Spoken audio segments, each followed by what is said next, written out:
How well can you keep a secret? How long could you hold on to it? What if you knew all of the innermost details? Could you hold on to them, or would you need to tell what you know? In the wake of a tragedy, there is always reaction, questions, and turmoil. There are those who will feel they know, those who seek to know, and those who simply do not understand. It is only human nature to want to know the details, and if curiosity truly killed the cat, how far would you be willing to go to know the truth? And what would you do with it if you did? In a world where the narrative is all too quickly written, controlled, and dictated by a game of telephone, tell a friend, tell a social media site, it's no wonder public opinion can be so strong. This is where we dispel the myths, investigate the details, and deliver the truth on the parts you already thought that you knew about the death of Phil Walsh, here on the next episode of Just Lawful.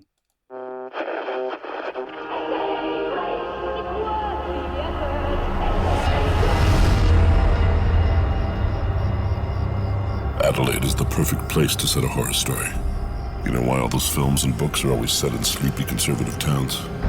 Because sleepy conservative towns are where those things happen.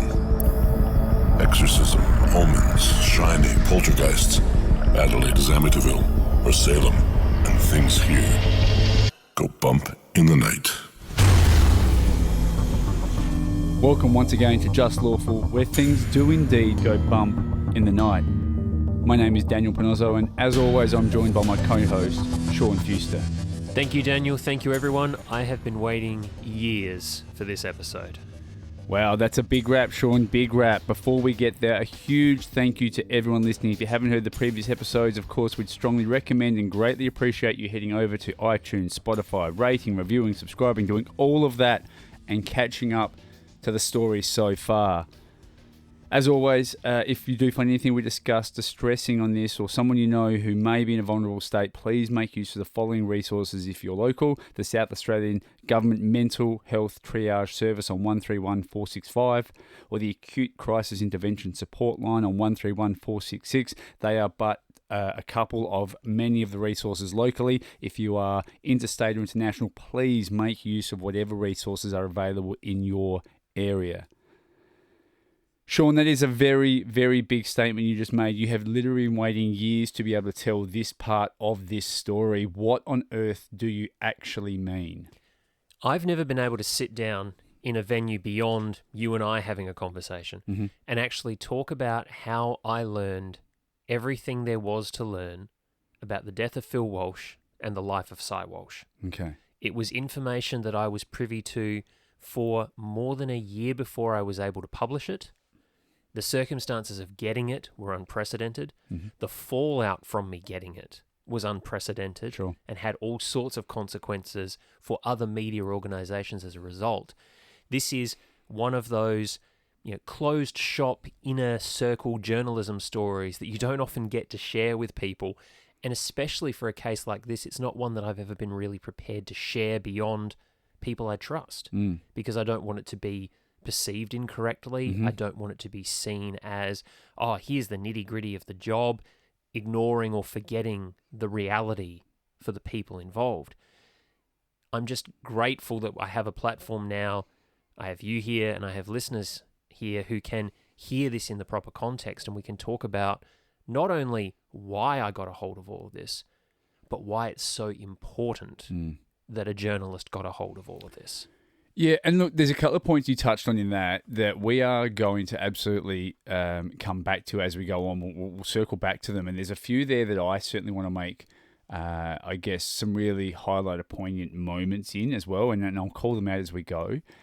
I guess for me, when you touched on that, and let's go back and I guess let's refamiliarize ourselves as to where we are right now. We know that we've had an incident. We know that Phil Walsh, the then head coach of the LA Crows, has been killed. We know his son Cy has been arrested for that killing, accused of murder at this stage.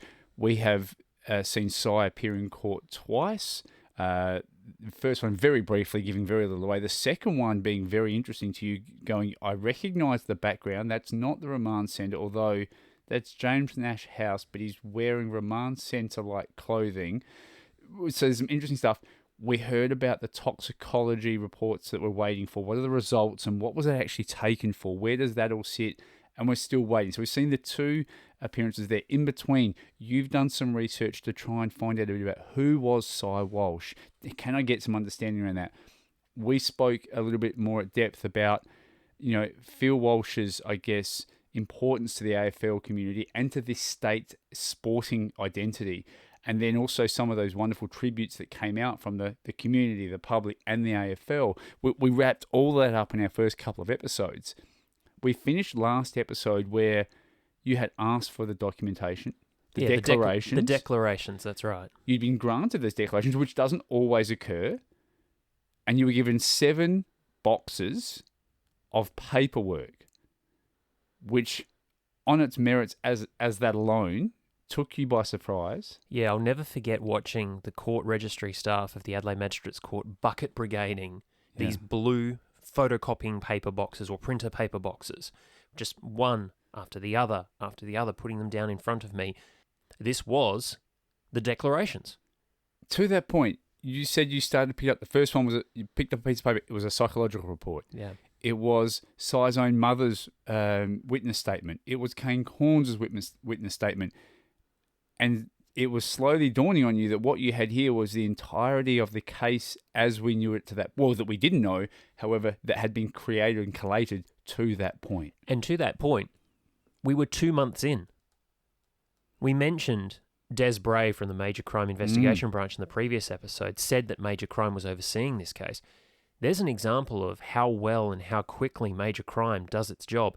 2 months and there's 7 boxes of documentation already.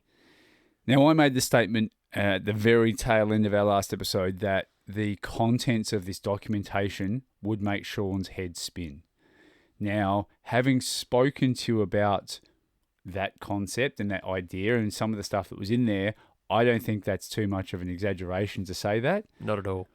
This is one that I'm also, like yourself, looking forward to being able to explain, I guess, the importance, as you said, the manner in which this came into your being, the fallout from that, and I guess how this would help shape your understanding of this case. And I'm going to call it out now, probably very few, maybe a handful of people outside of yourself could truly have an understanding of exactly how this all fell apart. And I want to give people some added context to this. Cast your mind back to the series that we did on the Hillier triple murders. Remember how difficult it was for me to prize any information out of anybody in that first 24 hours. Remember how difficult it was even when the case finished, how much argument there was over, will we release the psychological details about Stephen Pete or won't we release them? Suppression order arguments, all sorts of things. That's at the end of a case when someone's pleaded guilty and about to be sentenced. Contrast that with being 2 months after the killing of arguably one of the most famous people in this city. I fired off an application as a Hail Mary, directed to do so by my editor, and it's been granted without a word. And I am being presented with witness statements. You don't, as a journalist, get to see witness statements at any point in the process, even at the end. If they are tendered during a trial, you have to fight to get them. Again, judicial discretion. A judge or a magistrate has unfettered choice as to whether or not that is released to you. I've covered cases where judges have been prepared to literally walk down and hand me a sword used in a killing, physically pass it to me. And I've had cases where a photograph that's been tendered has been refused access. Right. There is no standard for this. So it's a very wide and varied spectrum of what's possible here. But never did I think in my life that possible would be 7 photocopying paper boxes full of everything. When I applied for the declarations, I thought, honestly, a magistrate would go through the list of whatever they have and say, well, Mr. Fuster can have this, he can't have that, he can have this, he can't have that, shouldn't release that, that's too sensitive, this can go through. No, this was everything. Right. This was absolutely everything. I learned all sorts of terminology that day in terms of how a witness statement is structured, what the difference is between a witness statement written in Western Australia versus one in South Australia, Okay. formatting differences, what a psych report actually looks like. The sheer level of detail that was presented to me was overwhelming. This is not the case of sitting in court, listening to it being presented to me, passing it, translating it, turning it into journalism. This was the raw data, the same thing that investigators would be looking at, the same thing that prosecutors would be looking at, the same thing defense counsel would be looking at. The information that was at my fingertips at this moment, very late in the afternoon of September 15, 2015, and I mean very late in the afternoon, 4 o'clock in the afternoon. Right. All this information that's in front of me is what the case will be decided upon. And I've just been handed the keys to all of it. You say that one thing that strikes me, and you've just made it there, it was the end of the day, 4 o'clock. Now, you mentioned in the end of our last episode, Sean, we can copy anything you need, or you're welcome to take notes. 7 boxes of documentation at 4 o'clock in the afternoon. Really quickly, talk me through, while your head is spinning and swirling and you're trying to get your head around this, what did you do in regard to that? Did you ask for copies? Did you take notes? Did you end up with wrist cramp? Did you have RSI from that? What was the case here? So if you want copies at the magistrate's court, it costs. Okay. And it's like $7 a page. Wow. So there's no way I was going to do that. Even on a News Corp account. Even on a News Corp account, there's simply no way. Sure. And you can't ask them to photocopy 700 pages No, that's either. right. So I said to them, look, clearly I'm not going to get through all this afternoon. What time are you open till? The answer came back, 4:30. Okay. All right, so I've got half an hour, 25 minutes probably by this point. Will you hold it overnight? Can I come back tomorrow? Yeah, absolutely. You can come back tomorrow. Okay. I'm going to get as much of this down as I can tonight. Yeah. But now let's take the empathy hat off for a minute and put the journalism hat on, because I am still a journalist and I'm looking at the exclusive of, if not a lifetime, at least of the year. I want to make sure that nobody else knows I've got this information. And I've told you that the registry is on the ground floor of the magistrate's court, right by the doors.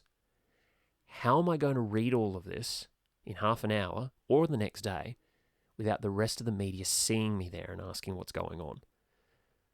So we know that you were stealthily, if you like, trying to make sure you could keep this, as you called it, an exclusive of potentially a lifetime under wraps, and in a not a public setting, but a setting certainly that's frequented by the other areas of the media.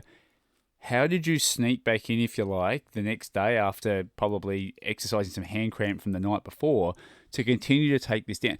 How did you do that?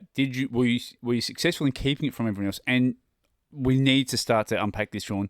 What on earth was in this documentation? So I was successful at keeping it to myself. And part of the way I did that was looking at the case list the night before, figuring out where the rest of the media were likely going to go storyline-wise, making sure that my co-reporters went and covered those stories, and I would make sure that they were all looking the other way as I just slipped into the magistrate's court. Right. Sat myself down on a chair in the registry.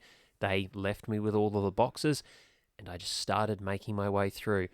From 9:30 to 4:30 that day, I made my way through 700 pages of court records. So a little bit of deception, a little bit of close hand magic. Look over here while I sneak in the back door over there. Got you in. Yeah, deception's probably too high a word. Just being cunning, sneaky. You call it what you will, Sean. The wordsmith, apparently they call you. You have your own terminology. The fact is, though, you got in there, and as you said, from 9:30 to 4:30, you just went, like a bat out of hell trying to get as much down as you could. Yeah, and look, the excitement of, wow, I've got an exclusive, faded really quickly. Okay. Really quickly. Right. Because within the first few minutes, I was reading documents that had sent me crashing back to reality. We've talked before, if you're excited about a story as a journalist, that's the moment to pump the brakes, because it means there's something you haven't quite thought about. Sure. I didn't have much time to be excited about this, because the sheer crushing reality of this documentation was enough to be the complete sobering pill. Right. It drained all excitement out of me. It drained all enthusiasm out of me in that journalistic sense. My empathy reignited really quickly because what I was reading was the story of a young man who had been desperately searching for some kind of belonging and had taken some really wrong turns as a result of not only choices, but as was rolling out in front of my eyes, decisions that were made for him by forces beyond his comprehension and beyond his understanding. Okay. So really, the best way to think about all this, and this is going to be meaty, Right. the information about Cy fell into 3 categories. And I'm going to take you through, rather than document by document, I'm going to take you through category by category. Okay. The first category I call the misfit. Mm-hmm. The secondary category I call the father-son relationship. Mm-hmm. And the third category I call the incident, Okay. which is obviously, of course, the events that led to the death of Phil Walsh. Sure. So 3 really distinct like categories, as you said, or situation, circumstances around that documentation. Yeah, and keep in mind, that's almost an artificial construct. That's me at the end of 7, 8, 9 hours of note-taking, Yeah. looking back and saying, okay, they fall into these categories. But Right.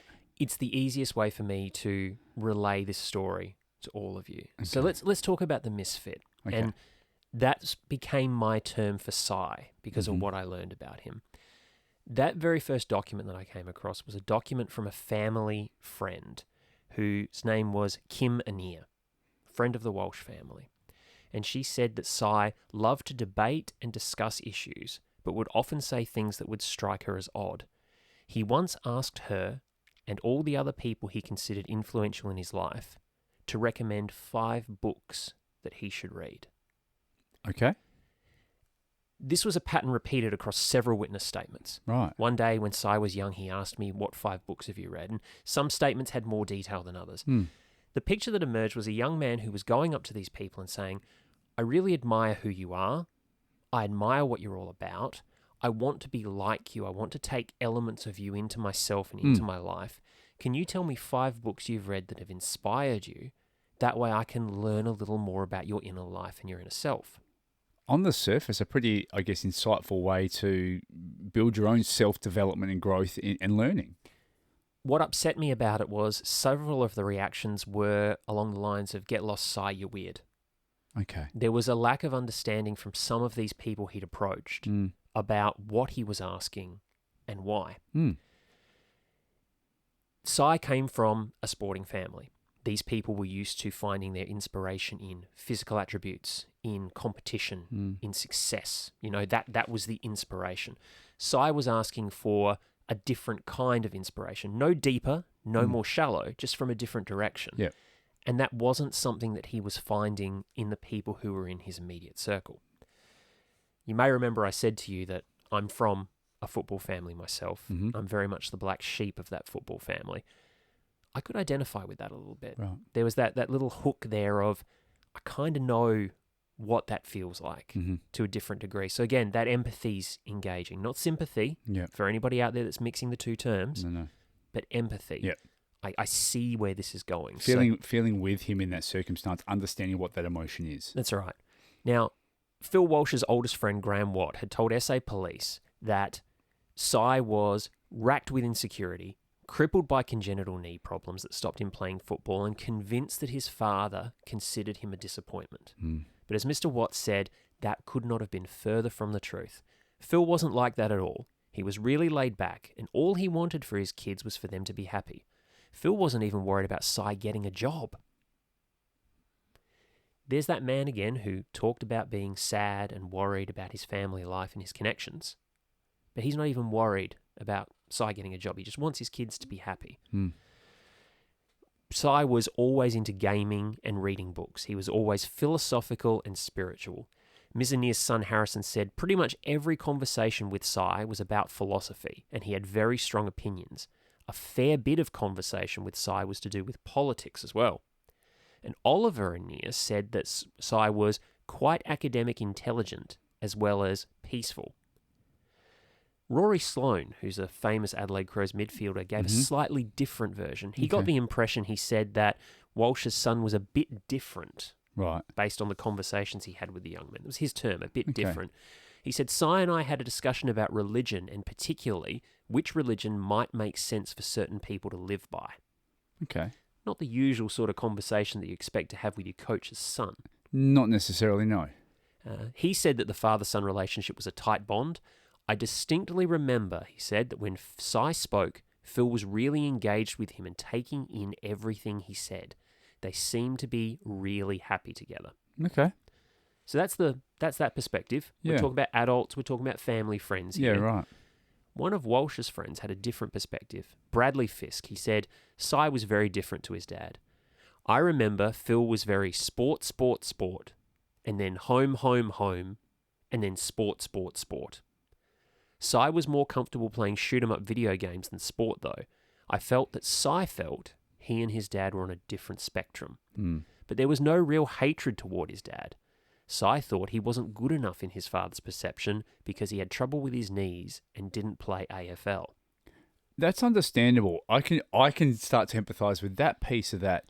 You know, to have someone in that sense who would be Phil Walsh, the person, the public figure, the accomplished and accredited sort of head coach and player and all of that, to be that son growing up into that's a big shadow, and they're big shoes to fill. And when you have something such as a congenital knee situation, which means it's not even whether you choose, it's not a will situation in that sense, it's taken out of your control that I can't achieve what my dad did or even attempt to achieve that because it's now out of my control. I can understand from Cy's perspective where he could start to feel, whether rightly or wrongly, I'm not going to live up to the standards my dad had for himself and therefore he might have had of me. I might be lesser than. I can certainly understand how that could have crept into Cy's psyche there. And Bradley Fisk went on. He said he believed that Cy Walsh didn't really like his father being, quote, a football superstar. He described it this way. Phil was a bit of a hard ass because he wanted Cy to achieve and would tell him to pull his finger out. Phil probably pushed Cy toward goals, but Cy didn't set goals. He didn't have any plans after high school. He was a bit hazy and off with the fairies kind of guy. Here's where witness statements get very difficult. Okay. You've just had two completely different descriptions of the father-son relationship. Absolutely. You've got adults, older friends and footballers saying, great father-son relationship. You've got someone the same age as Cy Walsh saying, dad was a bit of a hard ass. How do you discern fact from fiction in that, truth from interpretation? The truth is it's all interpretation. Absolutely. Because this is how other people are viewing this relationship from the outside. That's the point I was going to make. It's totally interpretation and one's own perspective. And to that point, I'm not surprised from a Rory Sloane perspective. He's seeing that father-son relationship as a very tight bond because it's probably very reminiscent of the bond that Rory had with Phil himself. That's right. Whereas Cy's friends looking at that going, actually, Cy and his dad weren't quite on the same page because he's seeing that from Cy's perspective as the son, not so much the sporting sort of relationship. So as you said, very much interpretation, very much two opposing perspectives or views or external viewpoints of what that looks like. And as a court reporter, I'm now getting an insight into how sanitized, homogenized, and well-presented things are when they reach court. Because when you present a prosecution argument, you're presenting a cohesive argument. When you're presenting a defense argument, you are trying to pull apart that cohesive argument. It's not that you're leaving out facts. It's that you're making sure that the facts gel together in a way that a jury can follow. Of course. And a determination of guilt or innocence can be made. Yeah. This sort of conflict in the first 2 months is the sort of thing that would be hashed out by proofing witnesses again and again and again until the story was ready to be told in a legally sufficient manner. Yeah. So I'm sitting there in 2015 looking at these documents and thinking, I really shouldn't have this. That's the thought that's permeating through me right now. As excited as that journalist was to get it, the empathetic human that's now looking at this is going, I've stepped over a line. I'm not supposed to be here. It's interesting you say that, Sean, because from what you and I have discussed, that sentiment would come up again and would start to be tested as, should you really have had this documentation? And if you should you actually use this? We were talking about disparate interpretations of familial relationships in witness statements. Heady stuff. Let's come back to another one. This is from Paul Kramberger, who was another high school friend of Cy Walsh. Cy is a Zen spiritualist kind of guy. He wants to be a better person. He's inspired by Joe Rogan. He quite often goes out and buys books for us to boost our self-improvement. Cy wanted to live his life the most positive way he could, and he wanted to help other people living with the same problem that he had, his bad knees, his congenital condition. I think he really wanted to play football to make his dad proud. I think he admired Phil and thought he was a really superman. Cy thought Phil was so passionate and loved what he did so much that he could always find a way to get past things and solve stuff. He loved his dedication to things, and I think Cy tried really hard to be as good as his dad was and show the same qualities that his dad had. He told me his dad was a good leader who knew how to speak to people, which he also admired. The reason Cy admired that is because he had, by Mr. Kramberger's estimation, copped a bit during school. Wasn't popular, suffered from loneliness, suffered from a lot of inadequacy. Now again, if you're the son of a well-known footballer / football coach, and you can't kick a footy because your knees go out on you, we all know kids are cruel. Yeah. You are going to cop it. Absolutely. You are absolutely going to cop it. If you're a bit off with the fairies, if you're a Zen kind of kid, if you're the sort of kid that wants books recommended to you so you can be like people, you're going to get looked at sideways by the rank and file. It's just the way of school, unfortunately. I'm digging through these documents, and again, I'm feeling some empathy for this kid. I know what it's like to be that outsider at school as well. There's a fair bit of me that's, digging into this and saying, all right, I'm getting a sense of who and what he is. This still doesn't explain to me what's going on here. I'm thinking about he's in James Nash House. I'm thinking about he was sedated. I'm thinking about toxicology tests on the hair. Where are we actually going with this? Why is all this documentation necessary? Why is it included in the declarations? Because this is the thing. For all I knew, there were witness statements that hadn't been included in the declarations, but this is what the court needed to have consideration for over the next 7 weeks until the case comes back. Then I turn to the next one. Another statement from the Annear brothers. Cy Walsh was a habitual consumer of drugs.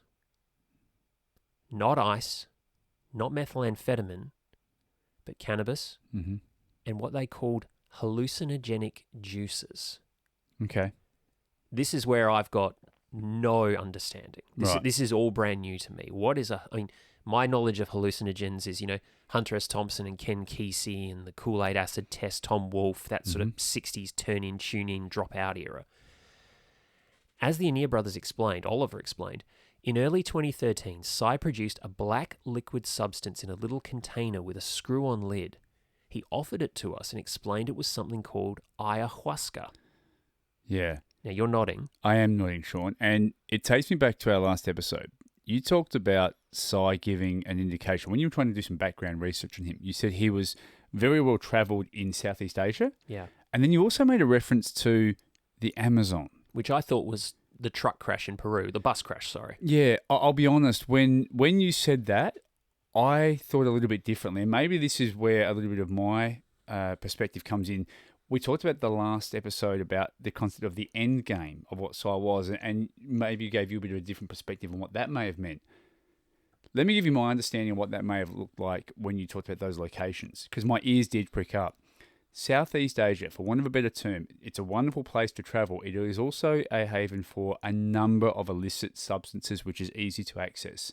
Certainly of both cannabis and hallucinogens. The Amazon, however, is heavily known and travelled by a lot of tourists from around the world to go there to consume ayahuasca. So that substance you just talked about there, it is a very powerful psychotropic drug which has hallucinogen properties. It can be very dangerous if not taken in the right manner under the right supervision. It is supposed to be taken by South Americans, and please don't crucify me for this, for the indelicacy of this, their version of a shaman, which should then take you through that trance-like state to protect you and also guide you through that process. it can like be having an acid buddy in the 60s. very much so, but it can be very, very dangerous if not done in the right way by the right amounts in the right circumstance. So I'm going to be honest, not overly shocked when you say that, because my ears did prick up. He talked about drug use in the last one, and you talked about those 2 locations which are known spots for this type of activity. So I read on, and it's interesting the little description you gave then, because what Oliver explained was Cy told us it was a South American drug and was taken as part of their culture. He told us it would make you hallucinate, but he didn't say for how long.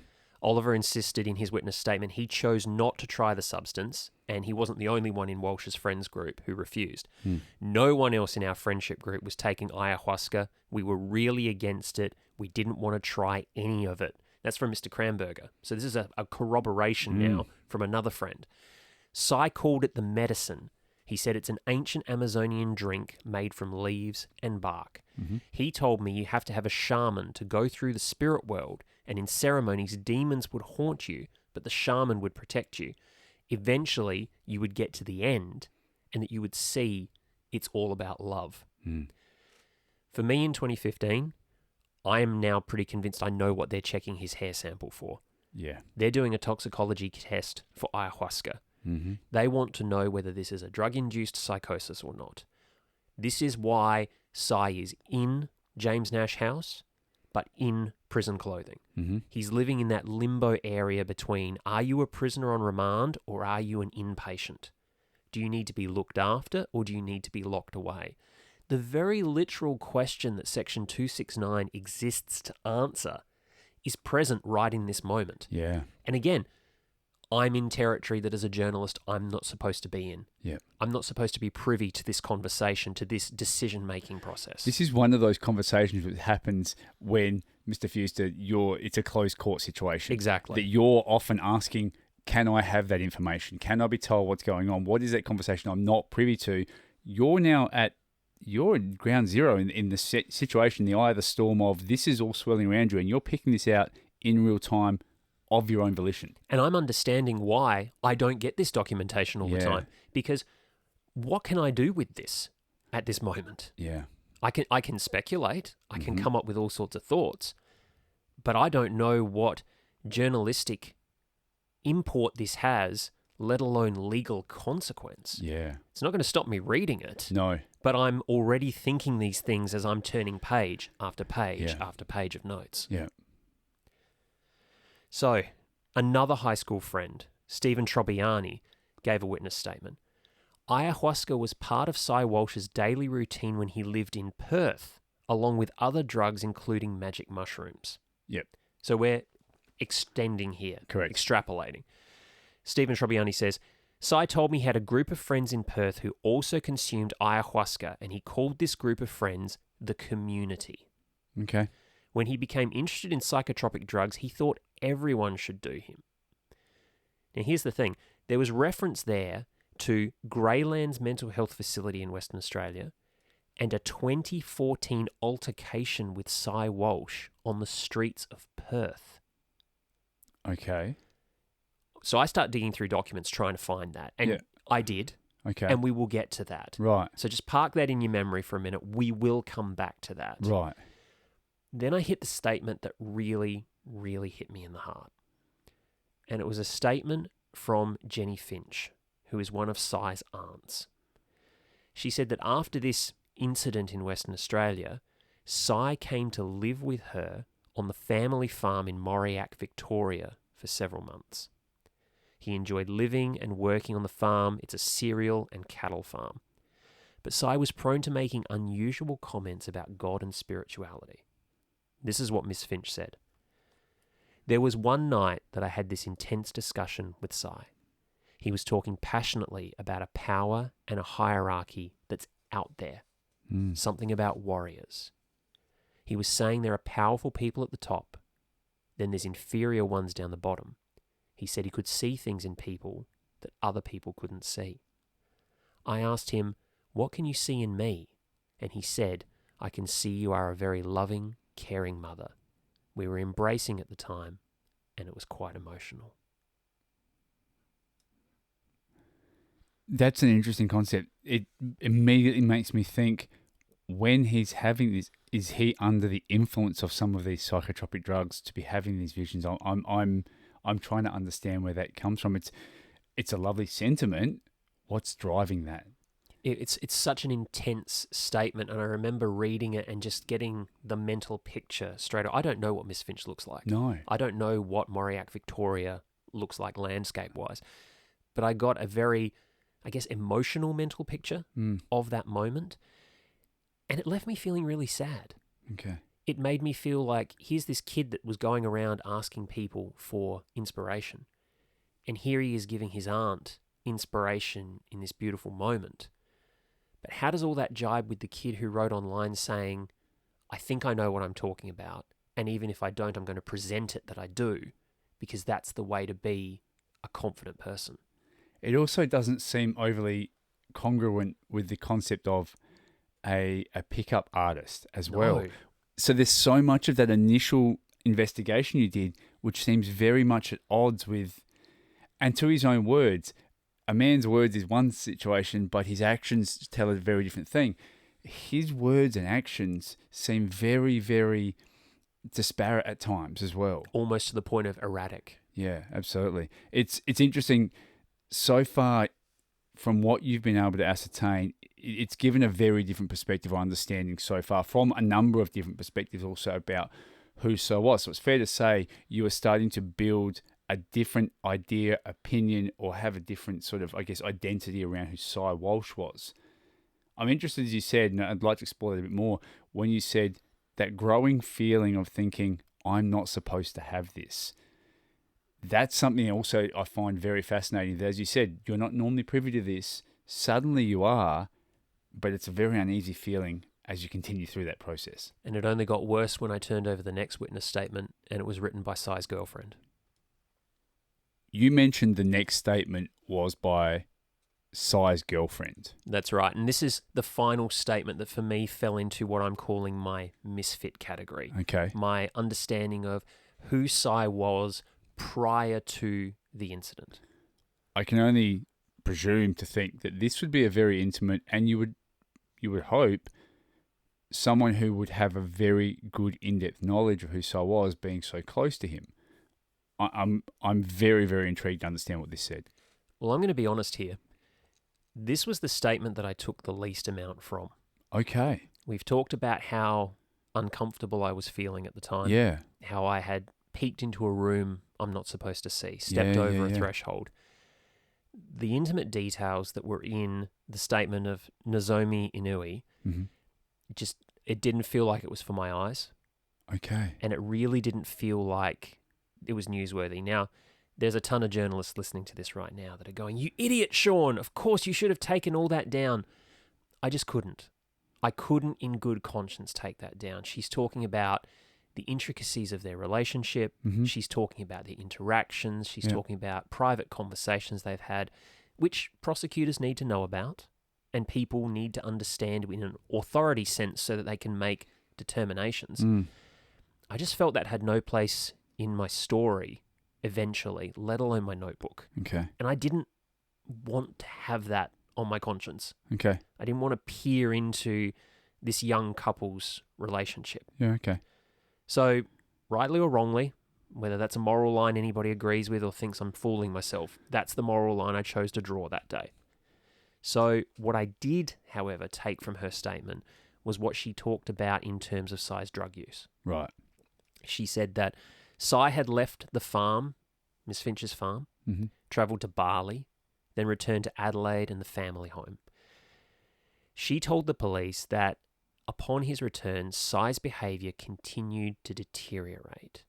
He was quick to anger over things like spilled coffee, but the thing that really set him off was bad calls by football umpires.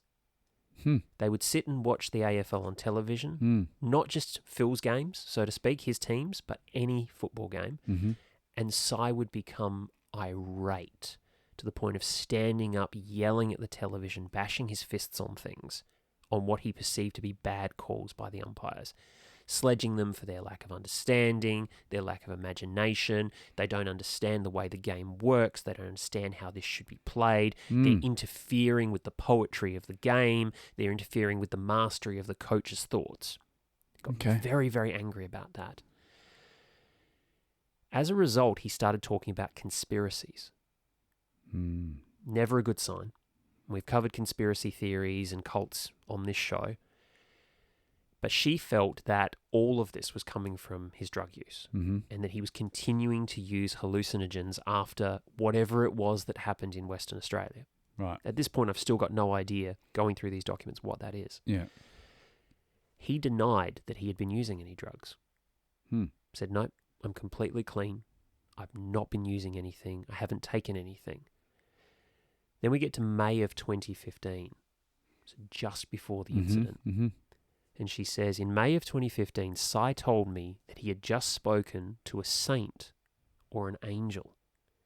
He explained that he spoke to them about his future, and the angel had told him to apply for the army because he would be successful.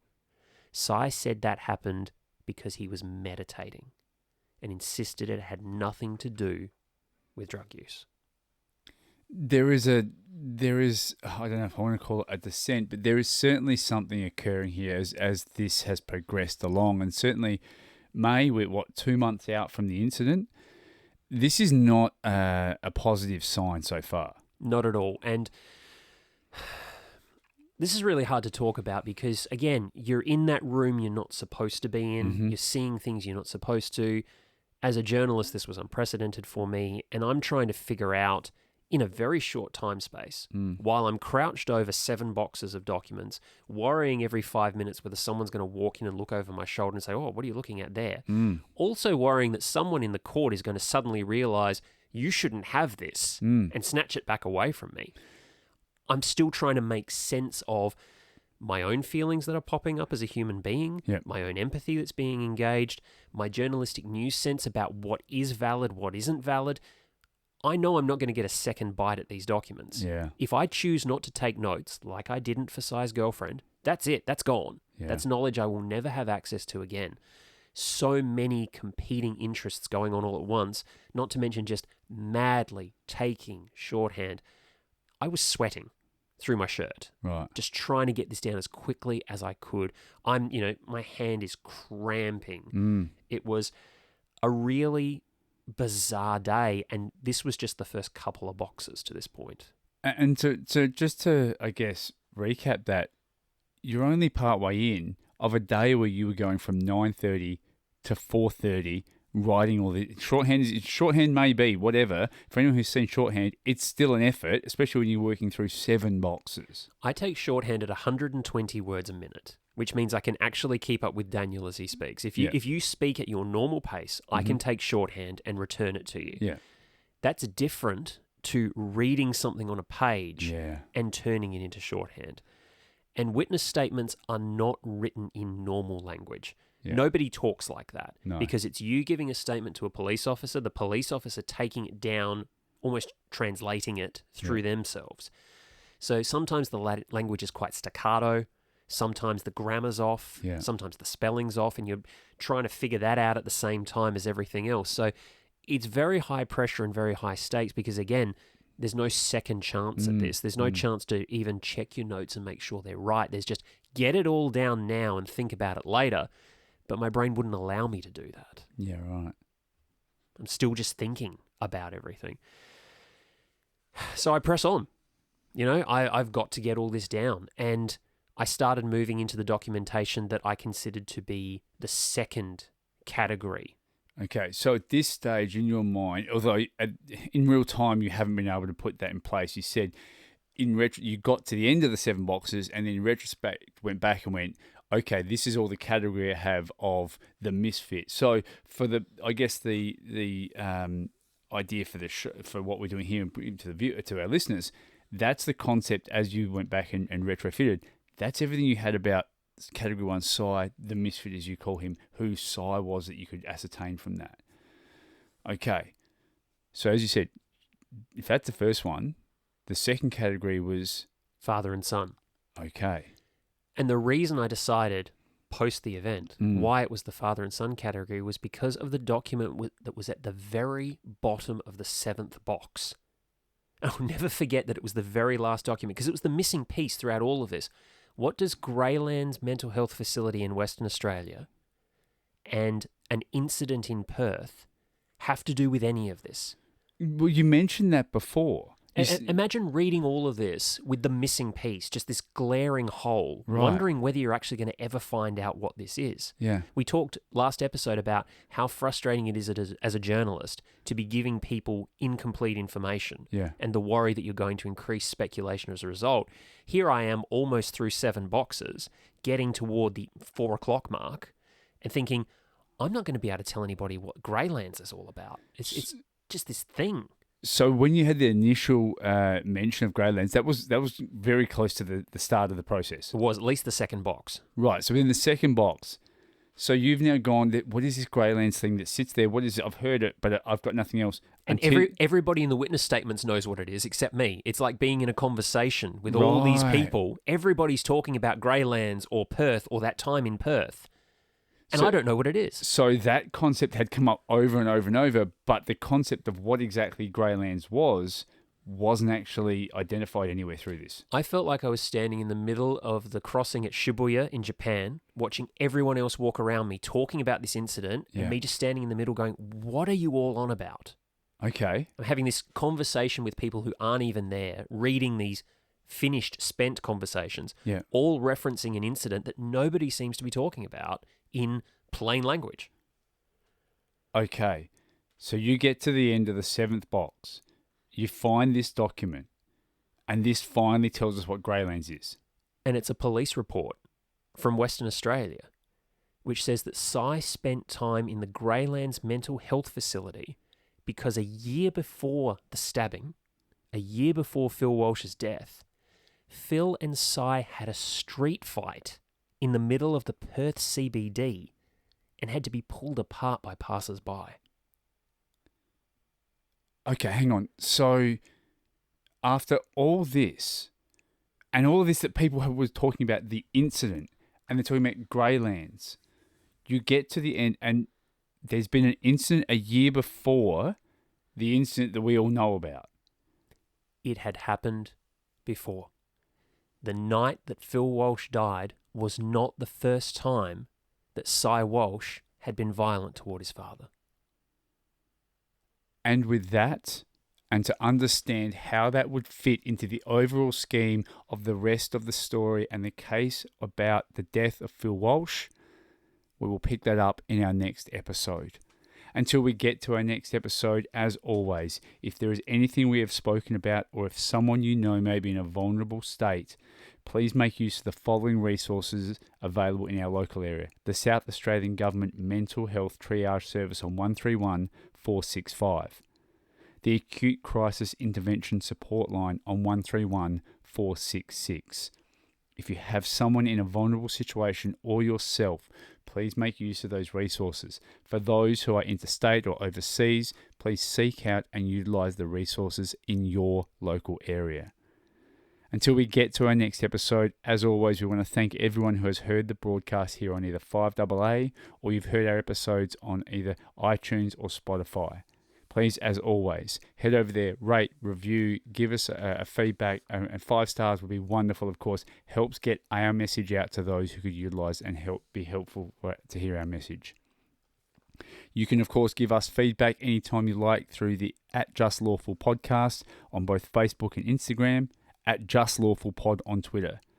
You can always follow Sean and his work with The Advertiser and Adelaide's True Crime @SeanFuster on both Facebook and Twitter. And until we return to continue to cover the next area and the next category within the death of Phil Walsh, we just want to remind you one more time. Enjoy our work, but don't become our work. And we'll speak to you on the next episode of Just Lawful.